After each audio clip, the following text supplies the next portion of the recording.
नमस्कार, साधना न्यूज 24 में आपका स्वागत है। मैं हूं संजना। आइए बताते हैं आज की विस्तार खबरों पर।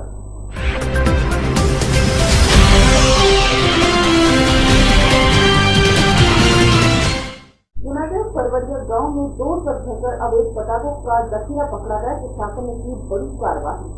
गुना के परवरिया गांव में 2 ट्रक भरकर अवैध पटाखों का जखीरा पकड़ा गया। प्रशासन ने की बड़ी कार्रवाई। गुना के परवरिया गांव में 2 ट्रक भरकर अवैध पटाखों का जखीरा पर प्रशासन ने की कार्रवाई, जिसकी कीमत करीब 25 लाख रुपए से अधिक आंकी जा रही है। मकसूदनगढ़ तहसीलदार कमल सिंह मंडेरिया व एसडीओपी चाचोड़ एसएन मुखर्जी ने बताया कि 2 ट्रकों से भरकर आतिशबाजी को थाने ले जाया जा रहा है, जहां आगामी कार्रवाई की जाएगी। और उन्होंने बताया कि शुरुआती पूछताछ में सामने आया कि उक्त आतिशबाजी राजगढ़ जिले के सुठालिया के व्यापारी बंटी अग्रवाल की है। पुलिस मामले की जांच पड़ताल में जुट गई है। गुना के परवरिया गांव के एक मकान में पुलिस विभाग और तहसील विभाग ने छापा मारा। छापे मारने के दौरान मकान में लगभग 2 ट्रक भरकर अवैध रूप से पटाखे विभाग ने जब्त किए। अभी तक की जो जानकारी निकल के सामने आ रही है, ये पटाखे सोटालिया के एक व्यापारी बंटी अग्रवाल के बताए जा रहे हैं। फिलहाल मामले की जांच विभाग द्वारा जारी है। टोनी शाह, साधना न्यूज 24, गुना। ब्यूरो रिपोर्ट, टोनी शाह, गुना। मकसूदनगढ़ थाने पर बैठे अध्यापक प्रदेश के साथ जिले के अध्यापक भी विभिन्न मांगों को लेकर आंदोलनरत है। हड़ताल की वजह से सरकारी स्कूलों की पढ़ाई चौपट हो गई है। मकसूदनगढ़ थाने पर बैठे अध्यापक प्रदेश के साथ जिले के अध्यापक भी विभिन्न मांगों को लेकर आंदोलनरत है। हड़ताल की वजह से सरकारी स्कूलों में पढ़ाई चौपट हो रही है। उधर आजाद अध्यापक संघ की आपात बैठक हुई, जिसमें अनशन और जिला एवं ब्लॉक स्तर पर आंदोलन जारी रखने का हुआ है। इसी के चलते मकसूदनगढ़ अध्यापक भी अनशन पर बैठे हैं। आपकी क्या कुछ मांगों को लेके आप धरना दे रहे हो? और ये 12 सूत्रीय मांगों को लेके हम जो है भोपाल में 13 तारीख से आमरण अनशन पे हमारा प्रांतीय अध्यक्ष बैठा हुआ है।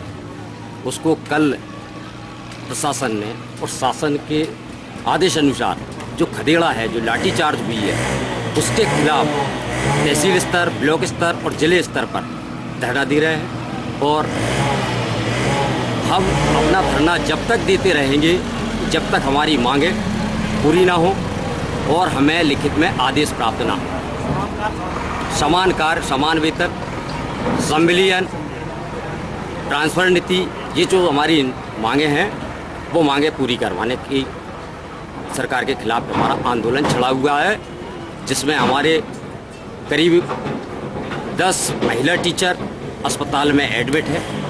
आमरण अनशन पे वो उनकी स्थिति बहुत गंभीर है और सरकार की अभी तक कोई भी इसके प्रति कोई रूपरेखा नहीं बनी है। हड़ताल जारी रहेगी। ये हड़ताल जब तक जारी रहेगी जब तक हमारी मांगे पूरी न हो।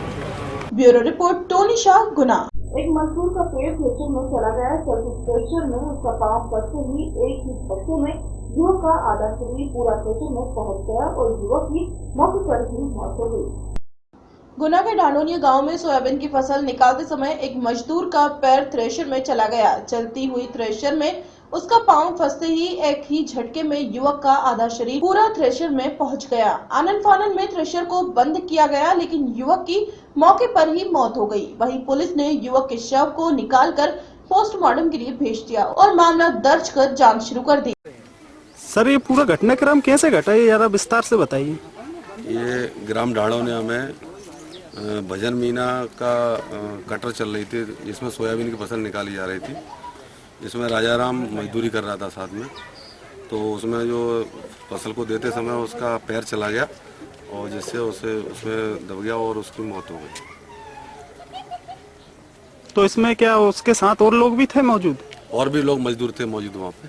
तो क्या उन्होंने किसी ने बचाने की कोशिश नहीं की? नहीं, वो तो एकदम से वो स्पीड में था, वो ये अंदर गया, जैसे ही वो स्पीड बंद हो गई मशीन, जब वो तो उसकी मौत हो चुकी थी। आपका नाम? ये कैसे घटनाक्रम हुआ, ये पूरा बताइए विस्तार से। जी सर, वो अकेला नहीं, जाल से दमक रहे। कौन दमक रहा था? कोई राजाराम। हाँ, फिर क्या हुआ? क्रेशर में चले गए दोनों पाँव। तो और कौन कौन थे राजाराम के साथ? जगदीश, चुट्टू और भजन, गजरा। तो इन्होंने किसी ने बचाने की कोशिश की उसको? कहीं नहीं भी भाग गए, बंद हो जैसे किरे। ट्रैक्टर कौन का था? भजन मीना अम्मा थी उनकी, कृष्णा थी उनकी बेटी। तो किसी ने नहीं बचाया? आपका क्या नाम है? भरोसा। ब्यूरो रिपोर्ट टोनी शाह, गुना। गुना में हर साल की तरह इस साल भी गणेश महोत्सव भक्ति भाव और धूमधाम के साथ मनाया गया। गुना में हर साल की तरह इस साल भी गणेश महोत्सव भक्ति भाव और धूमधाम के साथ मनाया जा रहा है। शहर में जगह जगह पंडालों में गणेश प्रतिमाएं स्थापित कर झांकियों का दौर चल रहा है। अलग अलग समितियों द्वारा आकर्षक एवं मनभावन झांकियां लगाई जा रही है। झांकियां देखने के लिए दूर दूर से भक्तों की भीड़ उमड़ रही है। ब्यूरो रिपोर्ट टोनी शाह, गुना। सभी विश्वविद्यालय का मैनेजमेंट सिस्टम एकीकृत और वेब आधारित होगा। सभी विश्वविद्यालय का मैनेजमेंट सिस्टम एकीकृत और वेब आधारित होगा।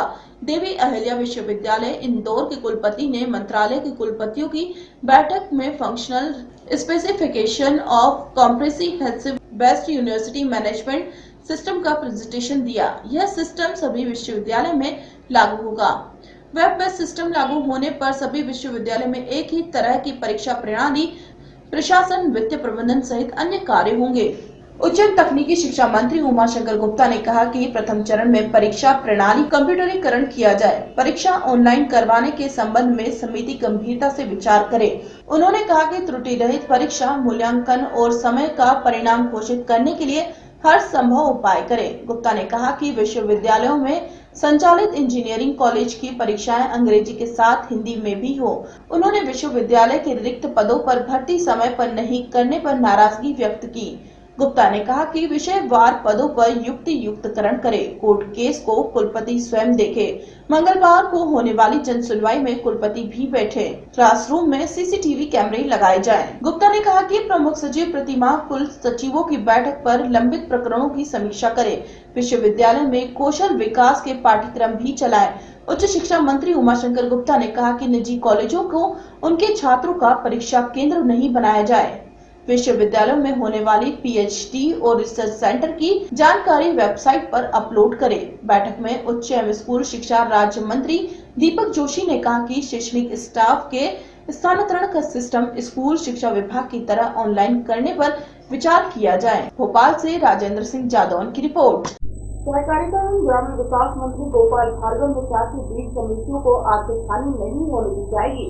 उन्होंने यह भी कहा कि समितियों को सुविधानुसार जिला सहकारी केंद्र बैंक में ऋण दिलवाने का भी प्रयास होगा। सहकारी एवं ग्रामीण विकास मंत्री गोपाल भार्गव ने कहा कि बीज समितियों को आर्थिक हानि नहीं होने दी जाएगी। उन्होंने कहा कि समितियों को सुविधानुसार जिला सहकारी केंद्रीय बैंक से ऋण दिलवाने की भी प्रयास होंगे। भार्गव राज्य सहकारी बीज उत्पादक एवं विपणन संघ की 10वीं वार्षिक आम सभा को संबोधित कर रहे थे। सहकारिता मंत्री भार्गव ने कहा कि बीज संघ एवं बीज समितियों के कारण किसानों को उच्च गुणवत्ता का बीज समय पर मिल पा रहा है। उन्होंने कहा कि प्रदेश को 3 बार कृषि कर्मण अवार्ड दिलवाने में बीज सहकारी समितियों का भी अहम रोल रहा है। बैठक में बताया गया कि बीज जिले में बीज संघ के 1000 मीट्रिक टन क्षमता के गोदाम एवं ग्रेटिक प्लॉट बनवाए जा रहे हैं।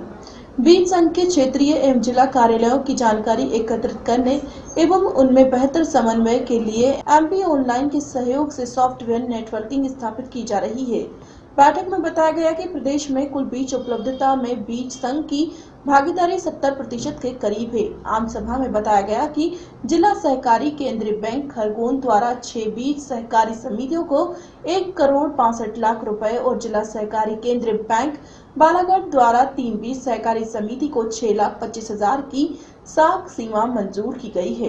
बैठक में कृषि उत्पादन आयुक्त पीसी मीना, सहकारिता आयुक्त मनीष श्रीवास्तव और सहकारिता कृषि विभाग के अधिकारी मौजूद थे। ग्रामीण विकास के पक्ष ग्राम के लिए गुणवत्ता युक्त सीमेंट उपलब्ध करवाने पर ग्रामीण विकास मंत्री गोपाल भार्गव की अध्यक्षता में सीमेंट निर्माण कंपनी के प्रतिनिधियों के साथ बैठक हुई।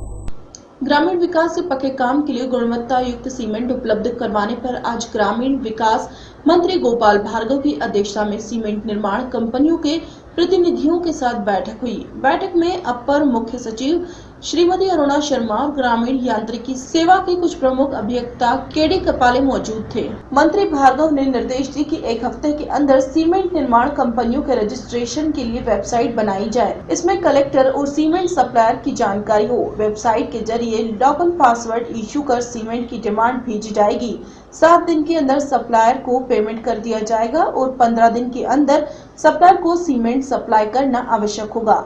मंत्री ने निर्देश दिए कि हर ब्लॉक में एक वेयर हाउस की व्यवस्था कर ली जाए। साथ ही कार्यपालन यंत्री को निर्देश दिए जाए कि वेयर हाउस में लगभग 10,000 बोरे रखने की व्यवस्था हो। वेयर हाउस में मरम्मत की जरूरत होने पर उसे पूरा किया जाए। बैठक में बताया गया कि साल भर में लगभग 350 लाख बोरी सीमेंट निर्माण कार्यों के लिए लगता है। सरकार द्वारा इकट्ठा सीमेंट खरीदने पर सीमेंट थोड़ा सस्ता मिलेगा। इसके चलते जो पैसा बचेगा उससे अन्य निर्माण कार्य किए जा सकेंगे।